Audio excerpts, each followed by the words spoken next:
being purpled. So instantly an anti-nade hit the team, and you're wondering how could an anti-nade hit us when we are so safe in the greenhouse?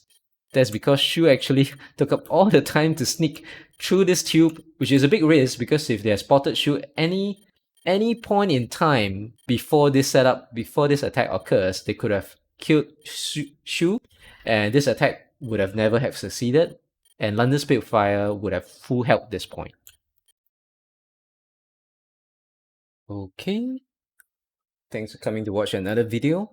So in this video, I'm gonna try to discuss and let's try to learn something about positioning and how to take space on a defense on a 2CP map like Volskya. Obviously, I'm not the expert on positioning and defense, but I'm starting to learn this as well, and I'm finding this really interesting. Been watching a little bit of streams like from John God where he talks a lot about space, and it's sparked my interest, and I wanted to study more about it as well. So this is a recent Overwatch League game between London Spitfire and Guangzhou Charge. So the results of this game isn't important. What is interesting is that I was studying how London Spitfire is currently on the defense, how they will take this position, what positions they will take, what kind of space they will take to defend. So if you have 4 spots on the map, let's say A, B, C, and D, if you're on the defensive team, which spot will you take to mount your defense against an incoming attack? Assuming that you do not know what composition the team is going to run, so you're just randomly going to pick a comp and you're going to defend with it. So where would you pick? So in the past, I believe is it last year or the year before, certain Overwatch League teams were taking positions at around C. Most of the teams were still taking positions around B, while some teams actually take a position around A. On ranked ladder, especially in the lower SR like gold, maybe even plat or even like up to diamond, I'm not 100% sure, but you will see a lot of teams taking positions at D.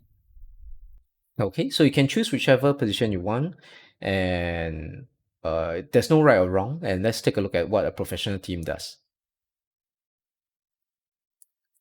Okay,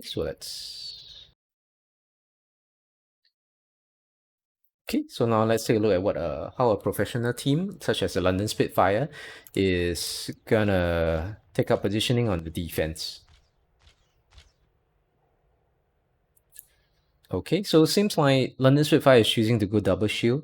Sort of like a double shield, a little bit bunkery, but not really. So it's like double shield poke with Hanzo as the main damage dealer to poke down the shield of the enemy. Of course, you run a Zen because Zen has tremendous amount of damage and has good shield break as well.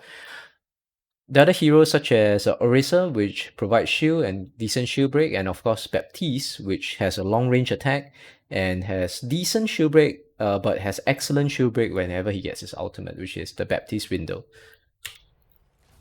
Okay, so it seems like London Spitfire is going to make use of the main wall to elevate all of his tanks, which are pretty immobile, onto the center spot, which in my earlier photo is actually at position B. So it seems like they're gonna take out position B.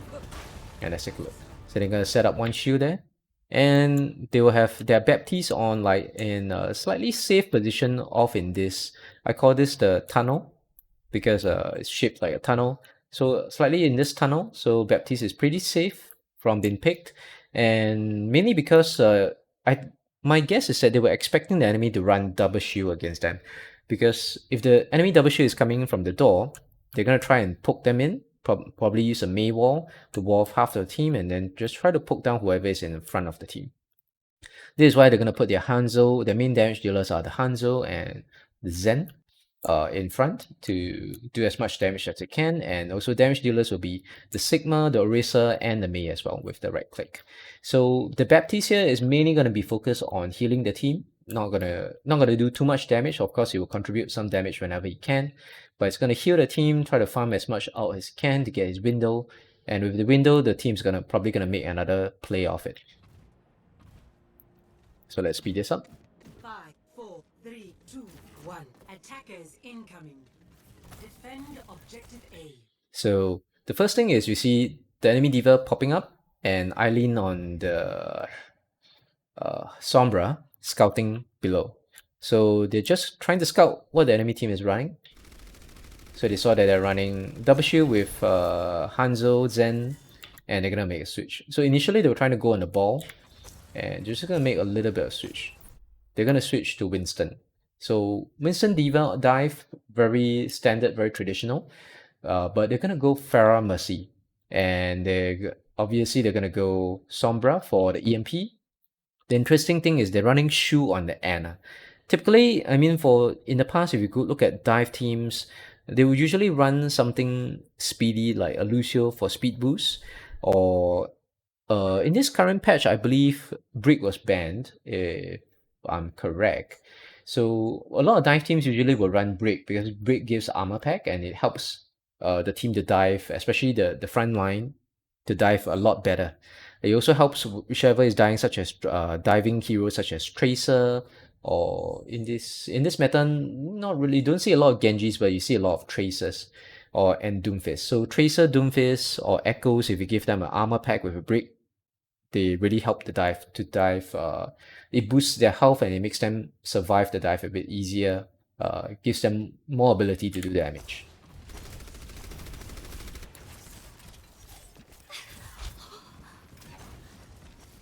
Okay.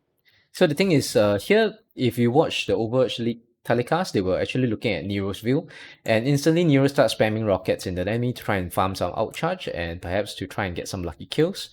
So the enemy knows this and they're going to backtrack, because if they're going to stay in position B, they're going to be taking a lot of Pharah shots. So the Pharah is going to flank around in this angle and they'll be forced to block the front and the back. And this is what they don't want, because as a dive team, a pretty strong dive team would want to sandwich the opponent, like divert the opponent to focus on separate fields of view, so that they can't focus down their firepower on one single direction and one single enemy.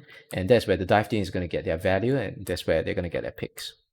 So instead, they come down to this position. So it's not exactly in my earlier picture per se, but this is an interesting position, and I think it's something which they rehearse in the event that it goes against Pharah Mercy combo or an Echo Dive composition, where you get a lot of spam fire from the sky.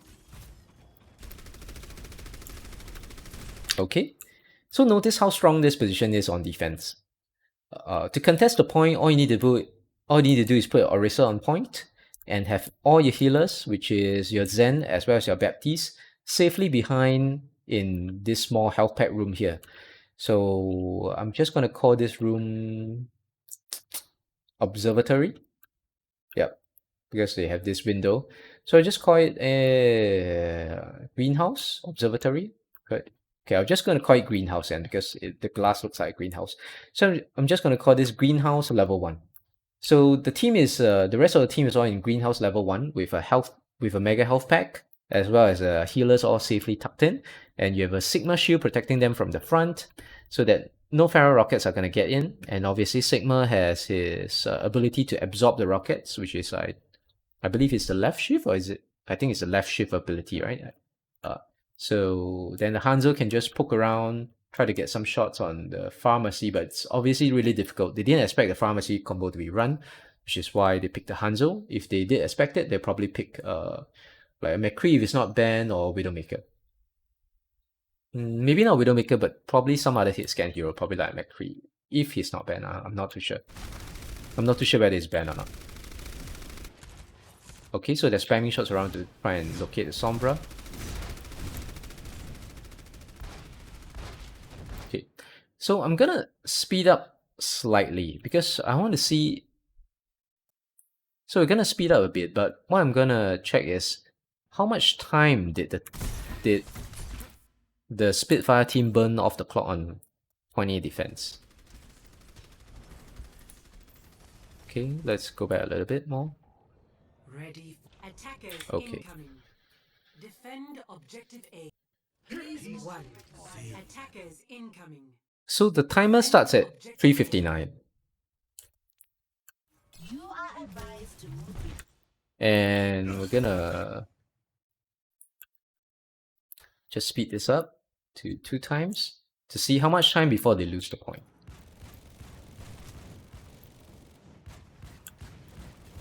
So note that the timer started at 3:59. Yeah, 3:59. Okay, so you can see that the dive team is trying to poke with the Winston as well as the Sombra, while the Pharmacy just spam shots from range, and it's not been effective. So they started at 3:59, which is like almost 4 minutes. So now it's 2:56. So they have already burnt 1 minute off the clock, and none of their defending teammates have died yet. So you can see the Oracle shield breaking. He just backs into the greenhouse level 1, recharges his shield, and sets up again. So even though Farah keeps bursting down his shield, no problem. He can easily just back off into the greenhouse level 1, get healed up, get his cooldown off his shield, and come back and just contest the point again. Okay, so the win conditions of the attacking charge team are the Nero, that means the Farah with the barrage, as well as EMP from Eileen. So notice how little out percentage Eileen has. Like, Eileen isn't even anywhere near. I think Eileen hasn't got like a shot or two off, so Eileen's out percentage is really low. Nero is doing really well, and here he gets nano boosted, and he's gonna do a barrage. But let's see how easily they London Spitfire defenses. Guys, okay, so that was a bit quick. Let's go back and take a look at how they defended this. Back 20 seconds. Okay.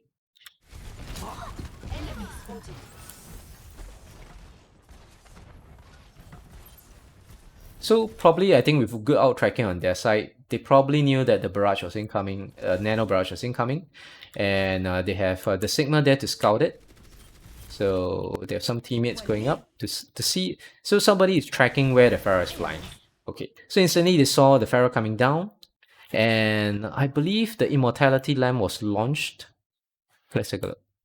So instantly you saw a Pharaoh, okay, so the Pharaoh could only come from a few directions.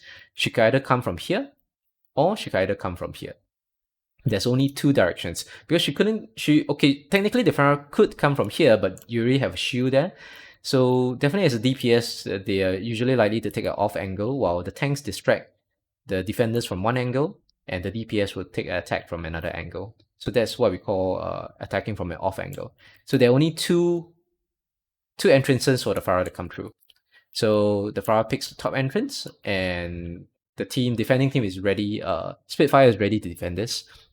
So I believe the Immortality Lamp was used. Was it used? Yes. Where is the lamp? Where is the lamp? Wait.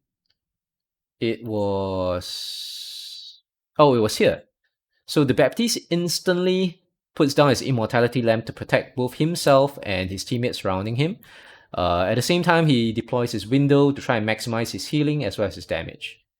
Then JMac throws a halt to try and suck in the enemy Farah, and it's a bit of an overreaction, but even the Mei, which is who's playing the Mei here, although here throws up an ice wall to even block off the Farah damage, and basically you can see that they are fully prepared to defend this, and Glister gets good shots, I believe Storm Rockets, on the Farah, and even though the Farah was nanoed, but mind you, the Farah still died. And there was no way the Mercy could get a rest because they probably get the Mercy here as well. Yep, and then they got a Mercy. So Eileen has to teleport out, and the tanks have to withdraw.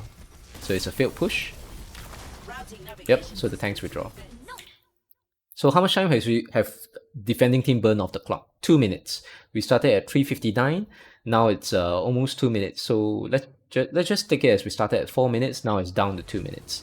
And none of the defending team members have died yet. So I'm going to speed this up again. So spoilers is that London Spitfire eventually do lose this point. But let's just see how much time they burn off the clock.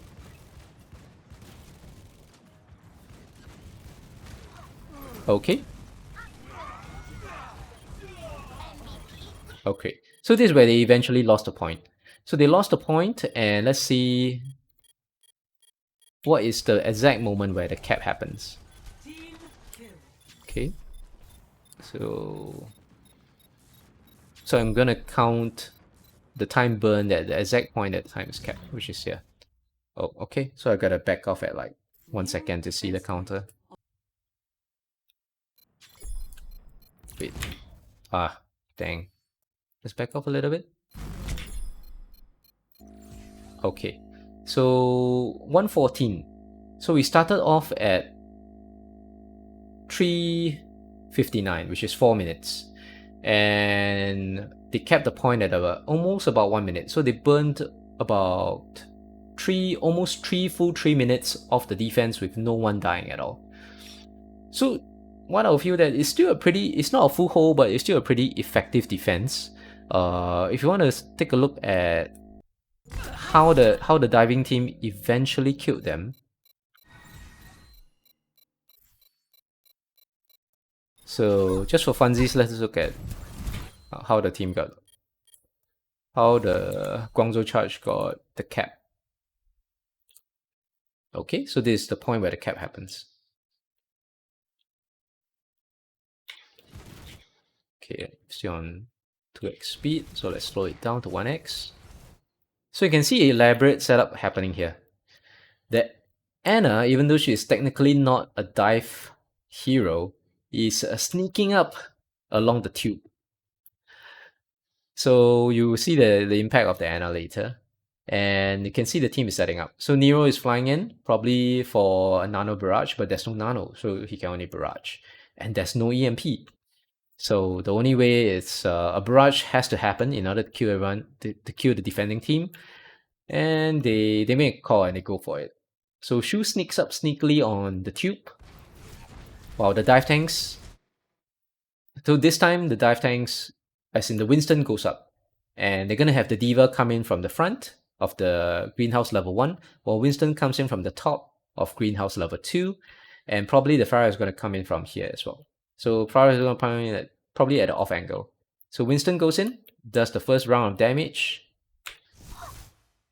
and this is where the Anna shine. So if you're wondering, a Winston alone probably couldn't kill a Hanzo that should be pocketed by his healers, right? But the anti-nade hit the team. Just look at the London Spitfire's units being purpled.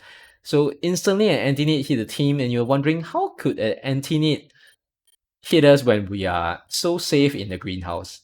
That's because Shu actually took up all the time to sneak through this tube, which is a big risk, because if they had spotted Shu any point in time before this setup, before this attack occurs, they could have killed Shu, and this attack would have never have succeeded, and London Spitfire would have full help this point.